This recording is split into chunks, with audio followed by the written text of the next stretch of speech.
Hello everyone, welcome back to another video. I apologize if you can hear my son in the background. He's in the other room pretending to be a train. So anyways, we have a new for January 2026 Harry Potter set. This one is Hagrid and Harry's Privet Drive Escape. All right, and here is the box. I just want to say that, like, this is a really weirdly zoomed in picture of this section of the set. I feel like LEGO doesn't do that very often, but it just looks off to me. There's something weird about this box.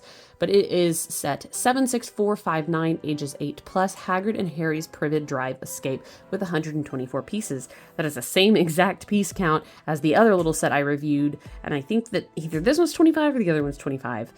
So for some reason it's got more pieces, maybe because it has a Hagrid in it, I'm not sure. Same piece count though, which is kind of interesting. And the age is bumped up by 1 year. And so this is based on the Deathly Hallows Part 1, and I really like getting sets that are like outside of Hogwarts that help flesh out the Wizarding World. So I am excited about this. And the main reason that I wanted to pick it up is because Hagrid has flight goggles, and I love getting the Hagrids with different little prints on them. So let's go ahead and take a closer look at the set itself. All right, starting off we have Harry Potter here, and he is in his standard Part 1 outfit, and there's nothing special about him. I think that he's come out in some other sets. I'm pretty sure he's just a reused minifigure, but nonetheless, there may be a slight variation with like his jacket printing or something, but it's an outfit we've seen pretty standard. Best one in the set is Hagrid with his flight goggles. It's so cute. I love it. Everything else about him seems to be pretty much the same, but I really like whenever they do a Hagrid in a different print or outfit or accessory, and the goggles make him so cute. His beard seems to slide around. I don't remember if this is like a common issue, but every time I look at him, his beard is like this. So it's messed up. But he does have a secondary face, which is just the standard. And yeah, and again, so ingenious that he's so much bigger than a standard minifigure, but he's actually on short legs. I just love it. This Hagrid is absolute perfection. They never need to redo him. Next, we have a Death Eater, and he looks pretty good. So he's got silver arms printing down the legs, some decoration on the torso, and he actually has a secondary head. The secondary head is actually the second Death Eater, so I'll just show you them side to side. And this one has black arms, gray hands, so it's a little bit reversed.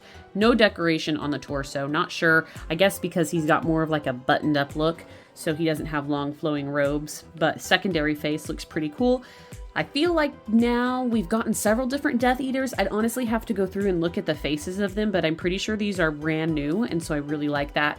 So if you've collected Lego Harry Potter at this point, you might have like quite a few Death Eaters, which would be fantastic for, you know, this scene, for example. So I really like the minifigure selection in this. I think it's great. Again, I think that the price point is just a little bit more than normal, maybe due to Hagrid and the full-size minifigures. I'm not 100% sure, but especially if these are new face prints and new bodies, that would make sense why it costs a little bit more than the other set. Okay, and so here is Hagrid's motorbike, which I will say at face value is really awesome. I was very excited for this when it came out, and the coloration on it is fantastic. This like seafoam light blue is really, really cool, and the way they built the sidecar is pretty neat. As you can tell, mine seems a little bit off center, and this is where some of the flaws actually start to come into play, in my opinion. So this little nose section just tends to twist around, and I cannot get Harry for the life of me to sit evenly in his seat. As you can tell, he's just not wanting to line up, and I can't figure out why, other than perhaps that blue piece right in there is affecting him sitting because his feet are so close together. I'm pretty sure that's what it's got to be. And so I may be able to fiddle with it to get him to sit properly, but I'm just not loving it. On the back, we have a secondary like little cone, and that sort of does move side to side. There is supposed to be a flame piece on the back of this bike, but I let my son play with this while I was filming the other review, and it has disappeared. So I'm gonna have to go track that down. But on Hagrid's section, you'll notice he has a standing place because he can't fit with the minifigure split that we see on normal bikes. But again, another major problem is the way that these handles are made. They're on a hinge and they can come off separately. And so in order to get Hagrid to actually grab onto them, you just tend to break off this handle like a ton. I tried to get it on for the video and I just simply can't. And so it's going to be something that I'm just going to have to live with, and like it's not going to be lined up. See, even trying to get his hands in place, it starts to get wonky. Like, he goes sideways, Harry's sideways, the handles don't fit on very good. Now his hair is sideways. So I just find this bike to be relatively frustrating, to be honest.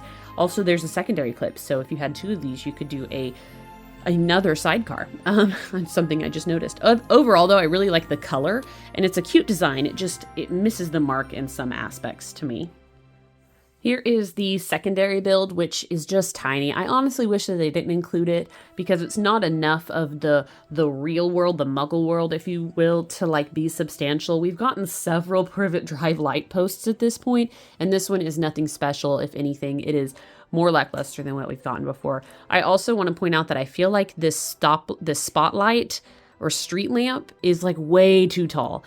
We have a feature here where these bushes can fall over. I assume that's when like they're fighting the Dementors or something, but we only have a broom for this guy, and it has a nice stand. You can kind of put him on this rail here, and he can be flying. I like how the broomstick is crooked, but this guy just has to stand like a muggle on the concrete, so I just don't really feel like it was super well thought out. I mean, basically, you can put their wands in their hands, which I didn't do, and kind of recreate the scene, and boom, that's it. So it works for what it is. I really like the motorbike, the way it looks. I don't really like how it functions, and I just don't really feel like the stoplight is super necessary. So, I mean, honestly, if you're not interested in this set for the Hagrid with goggles, this may be an easy pass for you.